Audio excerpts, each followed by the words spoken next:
Olá, queridos amigos, sejam bem-vindos de volta. Donald Trump foi eleito o 47º presidente da República dos Estados Unidos e muita gente tem perguntado por que nós de direita temos comemorado, vibrado com essa vitória. Todos bem sabem que o que acontece lá primeiro, que reflete na política americana, ela acaba sendo replicada, respingando aqui no Brasil, seja algo de bom, seja algo de ruim. E a gente traz aqui hoje um vídeo especial sobre Eduardo Bolsonaro, que esteve na apuração das eleições americanas, ele esteve lá presente na casa de Donald Trump, e ele foi convidado pela apresentadora da CNN junto à esquerdista Tabata Amaral, a para-choque de comunista, num debate impressionante sobre o reflexo do pleito ali da vitória de Donald Trump para os Estados Unidos e certamente para o mundo ocidental, o mundo de bem. Vamos conferir a cara de pau da esquerda mediante as perguntas feitas pela Basília da CNN e o posicionamento de Eduardo Bolsonaro sempre conciso, sempre preciso. Vamos lá, vamos lá. Bolsonaro, que fatores levaram Trump à vitória?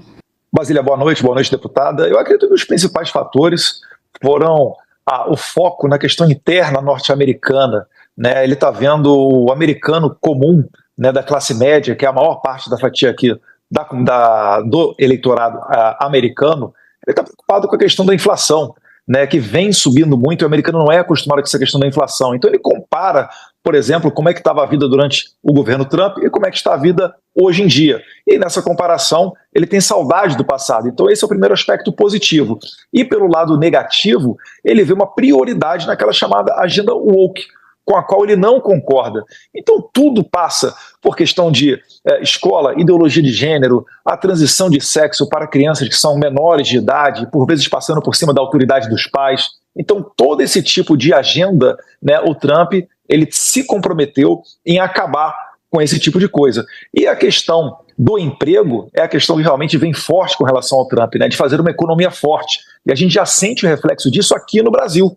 Tanto é que os investidores estão correndo para comprar dólar, o dólar disparou, porque eles acreditam que os Estados Unidos vai voltar a ser uma grande economia, vai virar, né, uma política muito mais pró-mercado, muito mais liberal e menos socialista. O Trump, que no governo passado fez a maior redução, a maior corte de impostos de toda a história dos Estados Unidos, um pouco exemplo daquilo que ocorreu aqui durante o governo Jair Bolsonaro, onde mais de 4 mil itens, né, foram reduzidos os impostos e o governo acabou arrecadando mais. Então esses fatores foram os principais que levaram o Trump a ter essa esmagadora vitória, inclusive no voto popular, que lá nos Estados Unidos a eleição ocorre através dos delegados, né? Quem ganha no estado leva todos os delegados daquele estado.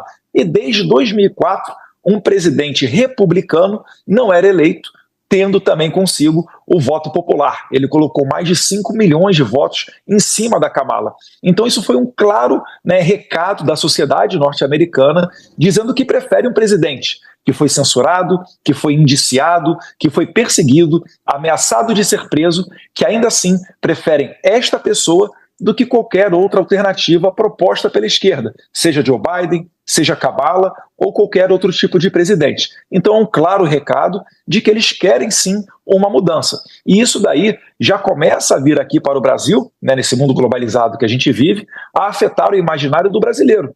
Porque se em 2016 Donald Trump foi eleito em circunstâncias improváveis, tal qual ocorreu com Bolsonaro em 2018, e também, né, os dois acabaram não sendo reeleitos reclamando de suspeitas, né, de um processo eleitoral duvidoso, agora Trump retornou à presidência. Então por que não também Bolsonaro não pode ter a chance de fazê-lo? Lembrando que sim, tem que ser revertida a questão da inelegibilidade do presidente Jair Bolsonaro, mas aí eu deixo a pergunta para vocês da plateia. Por que Bolsonaro está inelegível? Por se encontrar com embaixadores? Por subir num caminhão de som, né, e dar um discurso no 7 de setembro? E, por outro lado, o que a gente vê na presidência da República aqui do Brasil é uma pessoa que foi condenada por dezenas de juízes em várias instâncias por corrupção, lavagem de capitais, teve, né, uma manobra jurídica dentro do Supremo Tribunal Federal para retirá-lo da cadeia e depois torná-lo elegível. Então, é a esperança de que Bolsonaro retorne também em 2026, começa a ventilar aqui pelo Brasil. Quando a gente olha para os números da economia americana, a gente vê que a inflação vinha sendo controlada e que na questão do emprego os resultados recentes eram inclusive positivos. Mas o custo de vida, especialmente do americano médio, vem aumentando muito. O que isso quer dizer? que tá difícil pagar as contas, tá difícil sobreviver, tá difícil respirar. É aquele sufoco para você se manter. E lembrando que é um país que, por exemplo, não conta com um sistema público de saúde como o nosso, ou seja, quando a situação está difícil. Se você tem um câncer na família, quantas famílias não se endividam por inúmeras gerações porque não conseguem arcar com esses custos? Ou seja, uma coisa que a gente está vendo no mundo todo, que é uma classe média, que é um eleitor médio, que olha e fala, não estou conseguindo sobreviver, não estou conseguindo respirar. E me parece que essa vitória tão grande que o Trump teve diz menos do Trump e mais do que se chama nos Estados Unidos de establishment. Me parece que houve um voto, sim, retumbante, mas um voto contrário. À imprensa, da forma como está posta, aos intelectuais, à política tradicional como um todo, para dizer, olha, o que vocês vêm nos oferecer nos últimos anos não faz sentido para a gente, não satisfaz. E eu digo isso porque vale lembrar que o Trump já foi presidente nos Estados Unidos e não foi reeleito. Ou seja, quando teve a oportunidade de governar, não conseguiu levar condições melhores de vida para a população americana, e aí vem a eleição do Joe Biden. E com isso eu passo para a segunda parte que eu queria trazer aqui. A gente vê inúmeras lideranças mais extremistas de direita mundo afora que tem uma narrativa, um discurso que encaixa, porque talvez uma parcela até da centro-direita, da esquerda como um todo, não está conseguindo falar com esse eleitor que fala, não estou conseguindo respirar, não estou conseguindo pagar as minhas contas. Mas quando esses líderes, muitos deles autoritários, chegam ao poder, eles não conseguem entregar. Eles não conseguem fazer diferente. A gente viu aqui no Brasil com Bolsonaro. Bolsonaro se elegeu com um discurso parecido antissistema, não conseguiu melhorar a vida das pessoas, não conseguiu fazer um bom governo, não foi reeleito. A mesma coisa aconteceu nos Estados Unidos. Então a pergunta que eu me faço essas narrativas e muitas vezes cortinas de fumaça cumprem um bom papel de endereçar durante a eleição, mas quando chega o mandato, entregar, fazer mudança é outra história. E vale relembrar, porque o deputado trouxe aqui, que tem uma mudança muito grande entre o sistema eleitoral brasileiro e o sistema eleitoral americano. Nos Estados Unidos não existe de forma bem ampla o arcabouço que a gente tem com a justiça eleitoral. Não existe lei da ficha limpa. Então, Trump cometeu crimes, não houve uma restrição para que ele pudesse competir por conta desses crimes, como há aqui no Brasil. Se você comete um crime eleitoral, se você contesta, inclusive o próprio processo eleitoral, você fica inelegível. Então tem uma grande diferença que Bolsonaro, pelos crimes que cometeu, não pode disputar uma reeleição, não é candidato aqui no Brasil, mas acho que fica o aprendizado para todo o campo democrático. O que é que se fez de errado nos Estados Unidos para que a gente não repita aqui? Bolsonaro, você está nos Estados Unidos? Onde e por quê? Basílio, eu estou falando aqui do estado da Flórida, né? Acabei de retornar de Palm Beach, que é a residência oficial do presidente Donald Trump, né? O seu resort, conhecido como Mar-a-Lago. Tive um convite para acompanhar a apuração da eleição ontem de lá. Um jantar um tanto quanto reservado, especial. Contou com a presença de diversas personalidades, Elon Musk, Vivek, Trump Jr., Jared Kushner, pessoas que têm uma grande influência internacional, e é por isso que eu estou aqui nos Estados Unidos. Tabata, você também tem afinidade com os Estados Unidos, é formada lá, explica também para o nosso público. Basília, estou falando aqui de São Paulo, sou deputada federal por São Paulo, estava ontem em Brasília, acompanhando a sessão na Câmara dos Deputados, hoje aqui em São Paulo trabalhando, estou no meu segundo mandato, disputei a prefeitura aqui na capital, tive mais de 600 mil votos, então feliz, animada, muito trabalho pela frente. E só para explicar para quem nos acompanha, sou formada em Harvard em Ciência Política e Astrofísica, então por 4 anos morei nos Estados Unidos. Eduardo Bolsonaro, como a volta de Trump impacta aqui no Brasil? Você disse que Trump foi cerceado, perseguido, mas mais do que isso, ele também se tornou o primeiro presidente americano condenado criminalmente pela justiça. Isso impacta de alguma forma aqui no Brasil também? Olha, Basílio, se a lei da ficha limpa fosse efetiva, o Lula jamais poderia ter sido presidente. Aqui no Brasil a gente já sabe que há muito tempo não importa a lei, importa quem são as pessoas. Então, como a deputada falou, considerou Jair Bolsonaro um criminoso, mais uma vez eu pergunto, criminoso por se encontrar com embaixadores, né, criminoso por subir num caminhão de som 7 de setembro e dar um discurso? Então, para determinadas pessoas, a pessoa é criminosa se passar até perto de uma baleia, no mar. Então isso daqui no Brasil é tudo uma questão de narrativa, é a cortina de fumaça que, enfim, a própria deputada acabou falando até com certa propriedade, até determinado ponto no começo eu fui concordando com ela pelas razões da eleição do Trump, mas depois vem um diagnóstico totalmente errado, né? Nós não somos extremistas, nós não somos radicais. Eu só não quero é que meu filho vá para a escola e retorne com uma orientação diferente. Eu quero que ele aprenda português, matemática, inglês, para de repente ter a mesma oportunidade de estudar no exterior, numa boa instituição. Então acredito que é mais ou menos por aí. Agora, focado na pergunta que foi com relação aos impactos no Brasil, ele já começa a acontecer, né? Dias antes da eleição, o Lula, matéria da Folha de São Paulo, falou que uma eleição, uma vitória de Trump nos Estados Unidos traria, né, em cena uma outra face do nazismo. E agora ele dá parabéns, né, e deseja sorte e sucesso ao presidente Donald Trump. Então você já vê aí uma mudança nessa comunicação. No entanto, né, o núcleo duro do governo, como Gleisi Hoffmann, Fernando Haddad e o ministro Paulo Teixeira, não conseguiram ainda encaixar esse discurso, né? Estão falando, o Fernando Haddad falou que acordou uma manhã tensa, o Paulo Teixeira teceu críticas, muito além de críticas, né, quase xingamentos ao presidente norte-americano, a Gleisi Hoffmann mais ou menos no mesmo sentido.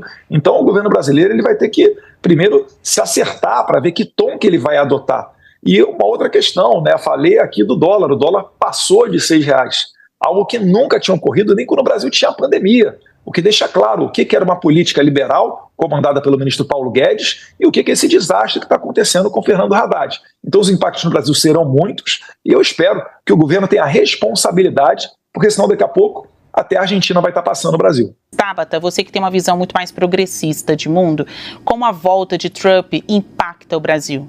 Basília, a minha primeira preocupação, imagino que seja a mesma do governo federal, é entender o que muda no quebra-cabeça mundial da geopolítica e que oportunidade o Brasil pode encontrar nisso. Vou trazer um tema. Quando a gente olha para a questão ambiental, para a questão climática, a gente sabe que isso não é balela. A gente viu aqui em São Paulo as chuvas fortes, a gente vem passando ondas de calor, a tragédia no Rio Grande do Sul, esse negócio é real. E os cientistas vêm avisando. Pois bem, Donald Trump tem uma visão de negar, de dizer que isso não existe. E a gente pode esperar que com as falas que ele fez até aqui, os Estados Unidos aperte o pé no freio na questão climática, tirando inclusive financiamento, que é muito importante para o mundo. Se a gente tenta ter uma visão um pouco mais de buscar oportunidade, que eu acho que é isso que uma nação soberana tem que fazer, talvez haja um espaço para o Brasil ocupar uma liderança maior. Os Estados Unidos, pelo tamanho que tem, é uma liderança natural em qualquer assunto, na questão climática vinha sendo. Com esse recuo que a gente espera, tem aí uma oportunidade para que o Brasil, especialmente aqui na América Latina, possa assumir ainda mais a liderança nesse debate tão importante. Se a gente olha para a questão econômica, o Trump ele vem trazendo um discurso de fechar a economia americana, inclusive falando de substituição de coisas que hoje são importadas. E vocês faziam esse debate ainda mais cedo. É algo ruim para os americanos. Você fechar a economia tende a aumentar os custos. Mas acho que cabe um debate aqui. Com a postura anti-China de Donald Trump, será que tem espaço para o Brasil aumentar as relações econômicas com os Estados Unidos? É um caminho a ser construído. E aí um comentário que vou fazer super rápido pelo tempo, me preocupa uma aproximação de Donald Trump com lideranças que são autoritárias, como é o Putin na Rússia, e aí a gente tem que entender qual é o impacto aqui no Brasil. Tabata Amaral, o que esperar da relação, então, entre Lula e Trump? Primeiro, Basília, reconhecer a importância desse posicionamento do presidente Lula e, inclusive, a postura da Kamala Harris, que também reconheceu a vitória do Trump e fez uma fala de estadista olhando para frente. Lembrando que quando o Trump perdeu a sua reeleição lá atrás, ele não teve a mesma postura e é por isso, inclusive, que vem sendo investigado. Olhando para frente, que é o que eu estou sempre tentando fazer quando falo da questão ambiental, da questão econômica, me parece que o interesse do governo, o interesse do povo brasileiro nesse momento é reconhecer que esse é o resultado de uma democracia, que o povo americano deixou seus recados nas urnas. A gente pode debater, aprender, analisar, mas o que importa é que Donald Trump é agora presidente eleito dos Estados Unidos e deve sim, espero, ter uma boa relação de colaboração com o Brasil, em temas que são muito caros para a gente, como são os temas ambientais. É naturalmente um diálogo mais difícil, por terem visões de mundo diferente, mas quando a gente fala de temas econômicos, de novo, nesse momento em que os Estados Unidos querem se fechar à China, eu vejo que aí pode existir uma oportunidade econômica muito importante para o Brasil. E aí só aproveitar para fazer um comentário, para a gente ter muito cuidado de não traduzir o que acontece nos Estados Unidos como se de alguma forma fosse preditor de algo do que vai acontecer aqui no Brasil. Historicamente, os pêndulos vão na direção, inclusive, contrária, quando a gente olha a história. O que fica é uma eleição. Você tem nos Estados Unidos um sistema bipartidário, isso já muda as coisas. No Brasil, são mais de 30 partidos políticos, eles não têm segundo turno aqui como a gente, e se a gente olha para a eleição municipal, que eu inclusive acabei de participar, tem candidaturas que são boas para ir para o segundo turno, mas que aqui no Brasil foram derrotadas porque são consideradas mais extremistas. Pois é, Tabata e Bolsonaro, tem muita gente, especialmente na internet, com o mantra, se acontece nos Estados Unidos, olha, vai chegar aqui no Brasil. Então, Eduardo, para você, o que esperar da relação entre Lula e Trump? O governo faz sinalizações, demonstrações de que irá optar por uma relação pragmática, menos pessoal. Olha, seria o ideal, Basília. É isso daí que nós realmente esperamos de um governo responsável, né? Só que se o Lula mantiver a sua tradicional conduta, por exemplo, recebendo navios de guerra sancionados pelo Irã no porto do Rio de Janeiro, ele vai ter problemas com o Donald Trump, porque uma das bandeiras que foi muito implementada nos Estados Unidos, de que ancorou o retorno de Donald Trump, é de resgatar a liderança norte-americana e não ser um país onde os outros não respeitam. Eu citei há um tempo atrás a saída do Afeganistão, quando o Biden retirou as tropas de lá. Todo mundo lembra daquelas cenas, dos afegãos se agarrando em aviões militares americanos e acabando por falecer depois de se soltar de uma altura muito alta, aquela cena ali que horrorizou o mundo inteiro. Isso daí são cenas que ninguém quer ver se repetir. O Donald Trump, quando ele tentou a sua reeleição e não conseguiu ser reeleito, a gente vai lembrar que muita gente dizia, olha, agora vai ser iniciado com Joe Biden um tempo de paz. E não foi isso que a gente assistiu naquele momento. A gente viu várias guerras, a gente viu a Rússia invadindo a Ucrânia, a gente vê agora o conflito entre Israel e o Hamas, você vê a China fazendo exercícios militares em torno de Taiwan, a Coreia do Norte voltando a se aventurar em fazer testes com mísseis no Mar do Japão. Então Donald Trump representa o resgate dessa paz mundial e isso passa pelos países respeitarem, por exemplo, essas sanções norte-americanas. Eu falei do Irã propositalmente, porque o Irã agora, pela primeira vez, está mandando mísseis contra o território de Israel. O Irã patrocina grupos terroristas, seja o Hamas, seja o Hezbollah e tantos outros. É por isso, inclusive, que os países árabes que estão buscando paz, os países do Golfo, Bahrein, Emirados Árabes, Arábia Saudita, eles estão apoiando Israel nessa guerra contra os terroristas. Então, se Lula continuar desrespeitando a autoridade americana, ele pode vir a ter problemas, inclusive sanções contra o Brasil. Vocês podem observar que a retórica, a fala da Tabata é totalmente desconexa da realidade. Ela está em outra dimensão da realidade e sempre apontando o problema da esquerda de, digamos assim, as coisas de fato não serem concretizadas, sempre ser um motivo de acaso. A culpa nunca é da gestão da esquerda, e sempre eles apontando para as questões de necessidades da população, que de fato a população tem suas carências, suas necessidades, mas isso é do dia a dia, isso é do ser humano, e a esquerda ela gosta muito de se promover em cima do discurso das necessidades da população, seja aqui no Brasil, seja nos Estados Unidos, e pelo contrário, eles só pioram a vida da sua população com mais misérias, com mais pobreza e muito discurso. O governo Trump, em 2016 até 2020, foi um governo aclamado por sua economia forte, pujante, a baixa inflação, do que possibilitou o acesso à cesta básica da população americana com preço compatível com o mercado, com o orçamento do cidadão americano. E, de fato, ele não foi reeleito em 2020 de forma muito duvidosa, muito curiosa, com uma eleição apertada, enfim, questionável. Mas, tanto é que a população ela não esteve satisfeita com a gestão do Biden, da esquerda, em razão da inflação que subiu, disparou, entendeu? A população carecendo de segurança, carecendo de controle da imigração americana, onde houve uma invasão muito grande, desenfreada, de imigrantes no país estadunidense, e com isso a segurança, e enquanto isso eles focando muito na questão ideológica, na questão dessa, né, dessa cultura woke, né, que destrói as famílias. Então, enfim, enquanto eles se distraíram e fazendo uma gestão de forma destrutiva para a população, para os seus cidadãos americanos, o país estava degringolando, as guerras estouraram no mundo inteiro, teve aquela saída atrapalhada, né, das tropas americanas, né, das forças armadas americanas do Afeganistão, que, enfim, foi uma coisa de louco, as pessoas correndo para se pendurar no avião americano.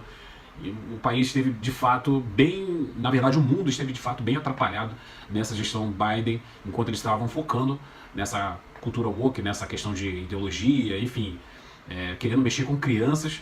O mundo só degringolou e as tiranias, né, as tiranias do mundo inteiro avançando e tomando de assalto o mundo ocidental. E o Eduardo Bolsonaro, de forma muito bem explícita, muito bem clara, ele se posicionou aí, deixando todo esclarecimento, né, o governo Bolsonaro teve a pandemia, ele geriu, né, o país com um pulso firme ali, de modo que o país não colapsasse, né, teve um aumento ali, uma turbinação, né, no Bolsa Brasil, né, no Auxílio Brasil. Também em diversas empresas, eles auxiliaram as empresas nos salários dos funcionários para que as empresas não fizessem demissão em massa naquele período de lockdown. Enfim, houveram coisas muito positivas, sem contar, né, a não intromissão do Estado na vida da população. Eles tirando aí mais de 400 impostos, né, federais da vida do consumidor, para que não interfira, não atrapalhasse, inclusive a liberdade, né, a liberdade de expressão, a liberdade de empreender, que eles sempre bateram nessa tecla. Enfim, foi um governo sim importante e do qual eles sempre prestaram conta para a sua população do que era feito com o dinheiro da população e sempre proativo a fazer algo em prol da população, né, com o dinheiro público. Ao contrário dessa quadrilha que voltou aí, que foi posta de novo aí no comando do país, onde os números só degringolando, inclusive no IBGE, o POCMA foi posto para poder praticamente maquiar os números, né, as estatísticas do IBGE, para dar um cala-boca na população brasileira. Porém, quem acompanha o noticiário a fundo sabe que é tudo artificial, né, que é modus operandi do PT da esquerda. Tá bom? Meu nome é Jander Pires, deixe o seu comentário aí o que você achou do vídeo, das declarações de Eduardo Bolsonaro e da Tabata Amaral. Meu nome é Jander Pires, espero que você volte aqui para que a gente possa trazer mais conteúdo, você possa estar acompanhando e estar sempre se informando através do nosso canal. Te aguardo aqui, deixa seu like para que a gente possa ter um vídeo recomendado na plataforma e até o próximo vídeo. Tchau!